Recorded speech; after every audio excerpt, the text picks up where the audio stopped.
All right, the Achilles tendon. If you've got Achilles tendon pain, we're going to show you the biggest mistake people do when they have this pain, and we're also going to show you how to remedy this. So we're going to give you 5 steps to help calm down this pain, to prevent limping from happening and get you back into action. That's right. All right, now this Achilles tendon, you have 2 of them, and it's the largest tendon in your body. It accepts almost 100% of your weight every time you take a step as you walk.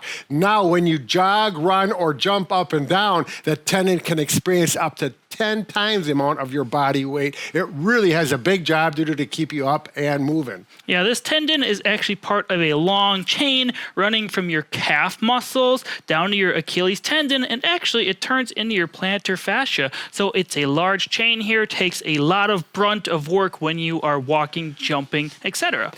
Now I'm going to tell you the biggest mistake a lot of people do, and I actually did this myself years back, is we get a strain in the Achilles tendon, and the first thing we think we got to do is... Stretch. Stretch it! No, don't stretch it. Bob actually read a whole book from a person that studied this in detail, and we're going to show you the option to stretching it, because if you tear some tissues and then you stretch it, you just simply re-tear the injured tissues. It's like pulling the scab off of a cut. It just makes it prolong, and the injury just lasts and lasts and lasts. All right, now if your Achilles tendon is really flamed up, sore, and it's just very tender, you really need to give it some rest, and I mean non-weight bearing rest. You don't have to lie down like Mike is here, but you can if you want. Put some pillows under there, get comfortable. You can do it in a recliner or in bed, whatever, but get a cold pack, one that is nice and pliable when you pull it out of the freezer. It'll work much better than if you get one of those that are stiff. Mike, can you lift up? Here we have his green. Not everyone has a green sore tendon. Oops, I got to put this in there properly, lay it down, and it's nice to actually wrap it around, get yourself some Velcro or some Ace wrap, and get it so it conforms and you get a lot of contact over that sore area. 15 to 20 minutes. Do that 2-3 times a day. It should settle down within a day or two. Then we can get on to the next part of the program.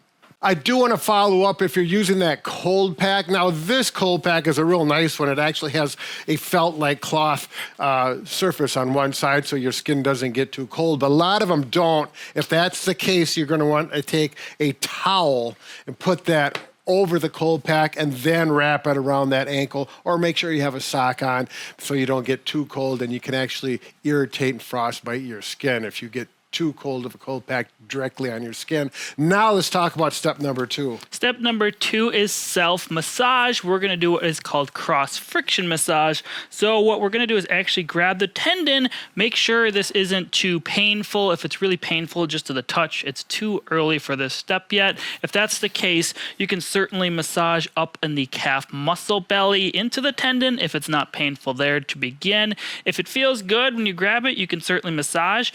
You can actually kind of pinch your tendon because it's so thick, and you just kind of go back and forth, working in spots that may be tender, going up and down. This is just going to increase blood flow to the area, which can help the healing process. That's right. That actually does do some, as it's healing, there's going to be scar tissue forming, and it can break up scar tissue where it shouldn't be. Now, if it's sore when you first start doing this, but after about 30 seconds, it starts to feel like a good feeling. It's like feels good or it feels numbish.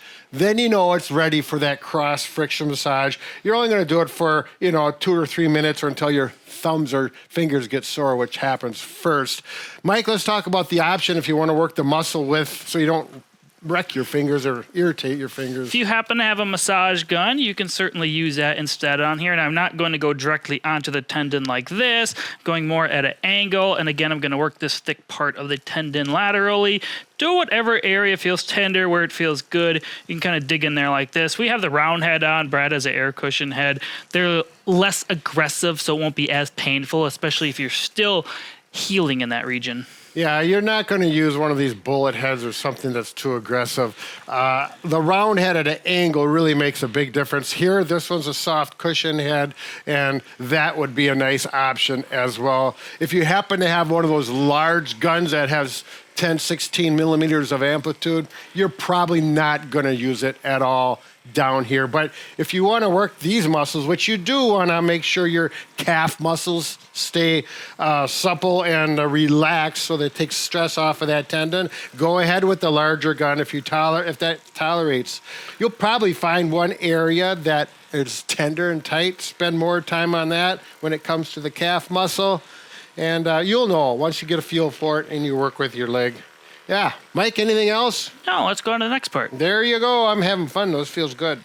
All right, now this is absolutely one of another important keys to getting your Achilles to start strengthening. And this is very important. We're actually going to do isometric stress or strengthening on it before we start doing some strengthening going up and down, like a lot of people make the mistake and jump right to that. It's too aggressive. Go ahead and explain it, Mike. So to begin, start with something lower, maybe a 2x4 or book. Over time, you can progress to a stair if you like. Now, right now, I'm actually stretching my Achilles, which is what we don't really want to do. So what you want to do is just lift your feet up a little bit so your foot is level. This is going to start strengthening that Achilles tendon, and we're going to hold it here. Now, you can go 15, 30 seconds if it feels hard, up to 45 seconds. Just stand in this position. You can use something to hold on to for balance if needed, and then relax down. You can do that a few times a day. We don't want to do full range of motion strengthening exercises like calf raises quite yet. Early on, just get nice neutral position and hold it.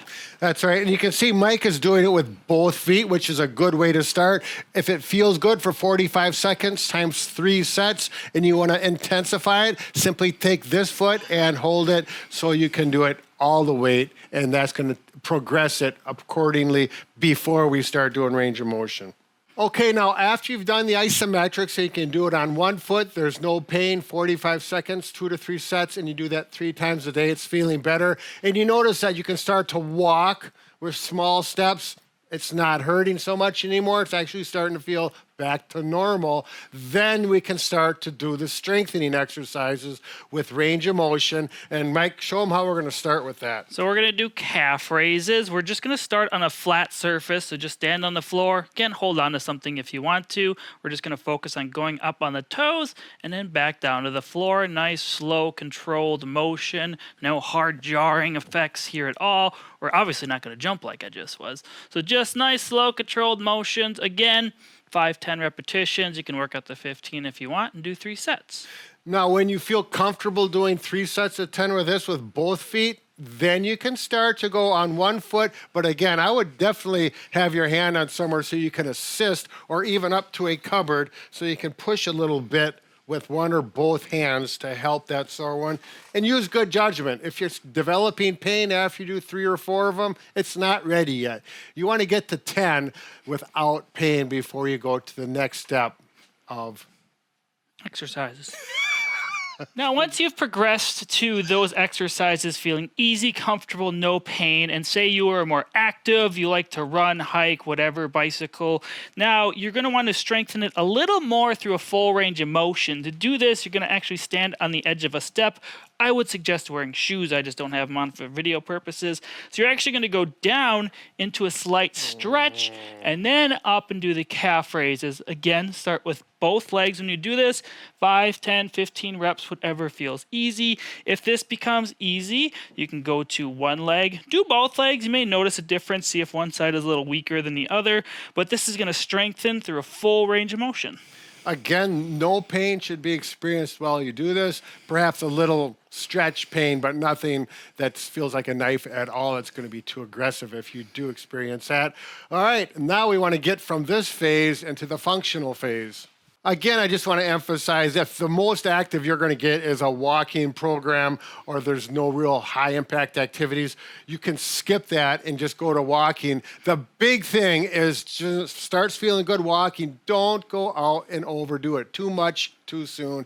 Just walk perhaps a block and back. See how it feels while you're walking and the next day.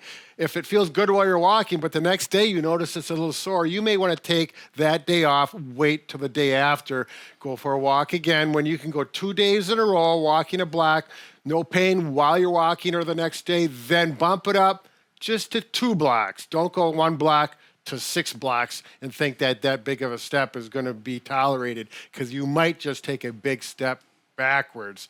So that's really important as you progress, getting back to your regular activity. Mike, do you want to talk about people who are going to be active, playing tennis, jumping rope, you know, what else, whatever people do? You're going to want to slowly progress in increasing your activity with that as well. So say you are active for 20 minutes and it feels good, keep doing 20 minutes. Don't go up to an hour with an activity. You're going to have to slowly progress over time so your body gets acclimated and accommodated, preventing any injuries from reoccurring.